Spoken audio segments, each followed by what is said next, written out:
Γεια σας! Τι όμορφο αλήθεια, οι ζεστές ακτίνες του ήλιου, οι τόσο φωτεινές, να διασχίζουν τους χώρους μας, ακόμα τα δωματιά μας, τα σπίτια μας και να τα κάνουν φωτεινά και όμορφα, λαμπερά, όπως ο ίδιος ο ήλιος άλλωστε είναι. Είμαι η Δήμητρα Αδάμη, είμαι φιλόλογος και σήμερα θα μιλήσουμε για τον Θεό Ήλιο. Ο ήλιος λοιπόν στην αρχαία ελληνική μυθολογία ήταν ένας πολύ όμορφος νέος θεός, ο οποίος διέσχιζε με το άρμα του από την Ανατολή έως και την Δύση και έτσι φώτιζε τον κόσμο. Περνούσε, λέγεται, πάνω από τον ωκεανό, το άρμα του έβγαζε φωτιά και το οδηγούσαν 4 δυνατά και αγέροχα άλογα.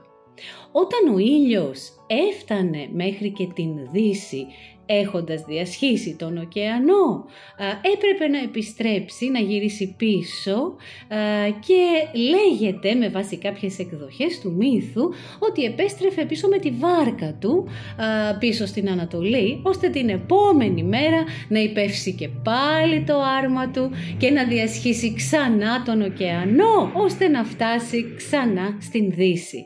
Ήταν, όπως καταλαβαίνετε, ο τρόπος των αρχαίων Ελλήνων για να εξηγήσουν την εναλλαγή ημέρας και νύχτας. Έχουμε μιλήσει σε προηγούμενο μύθο μας για την ιστορία με τον Φαέθοντα, το γιο του ήλιου, τον ατίθασο αυτό νέο που δεν άκουσε τις συμβουλές του πατέρα του και δυστυχώς το άρμα του κατέρευσε όταν ο Φαέθων πήρε κρυφά το άρμα του ήλιου και μη μπορώντας να τιθασεύσει τα άγρια άλογά του έπεσε μέσα στον ωκεανό και σκοτώθηκε. Ο ήλιος είναι θεοδόρο, είναι υπέροχο χάρισμα. Χωρίς αυτόν δεν θα υπήρχε ζωή, θα ήταν άρα λοιπόν αδύνατο οι αρχαίοι Έλληνες να μην είχαν δημιουργήσει και ένα μύθο σχετικά. Ευχαριστούμε πολύ που ήσασταν σήμερα μαζί μας από αυτή την ηλιόλουστη ημέρα στο κέντρο της Αθήνας για να μιλήσουμε για τον Θεό Ήλιο και το άρμα του.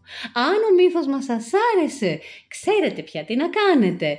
Like, subscribe στο κανάλι μας στο YouTube και follow στο Instagram και να ευχαριστιέστε τις όμορφες ηλιόλουστες ημέρες. Ευχαριστούμε πολύ. Γεια σας!